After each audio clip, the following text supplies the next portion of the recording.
We're in the Kingman, Arizona cemetery here.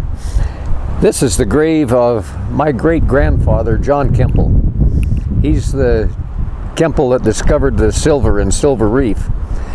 After making his fortune twice and squandering it away both times, he died penniless and was buried here in the Carr family plot with his daughter, my Aunt Effie Kemple Carr. And this is her husband, Raymond Carr. And Uncle Raymond is the one that started the Raymond name in the Kemple family. My dad was named after Raymond Carr, and I was named after my dad, and the Raymond name has just spread through the family since. My dad was actually working for Uncle Raymond when he died at the Jupiter mine in California. Uncle Raymond owned the mine and was doing some development work on it, and had hired my dad and the crew to come out and do the development work on the mine when my dad died out there. So they're a pretty close family. Across the street, across the road here is their son Milton and his wife. I remember Milton being in our home in St. George occasionally. Pleasant fellow. I didn't know him well, never met his wife. Grandpa Kemple was born in West Virginia.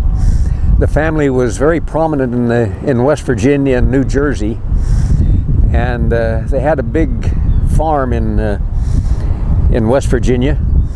And great-grandpa's mother died, and his father remarried. And Grandpa and his new mother-in-law, or stepmother, didn't get along at all.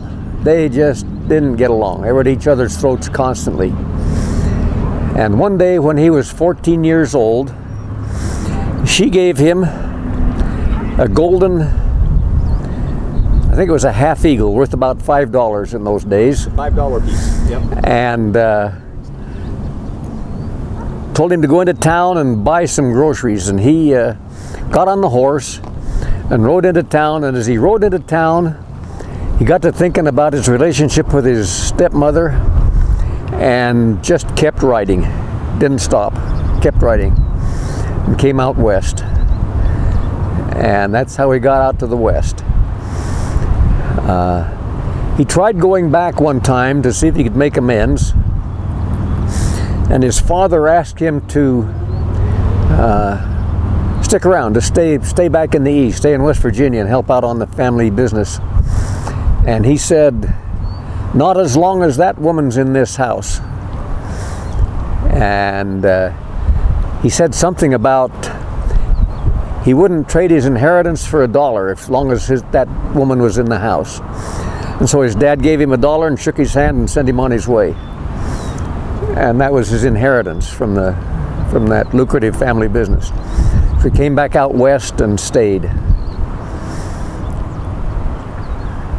He had many adventures along the way between arriving in California and how he finally wound up in Leeds.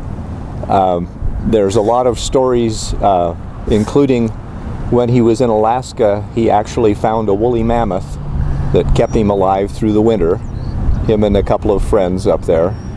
And the trip back down through Montana and buying some horses to sell and winding up in another snowstorm in Leeds and getting stuck there and having to stay there, and wound up staying there, and finally met his wife there and got married, and then moved north for a little while, and then came back to the mines again a little bit, and then from there he headed, where did he go from there? Down south? Down to the Muddy River area. Yeah, down to the Muddy River area, and was there, I don't think for very long. Yeah. And then on down to Chloride. Chloride, yep. Mm-hmm. And that's where he got the idea for Kemple Camp and started that.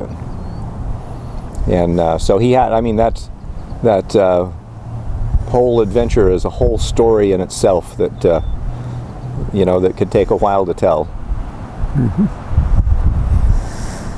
Very good. Thank you.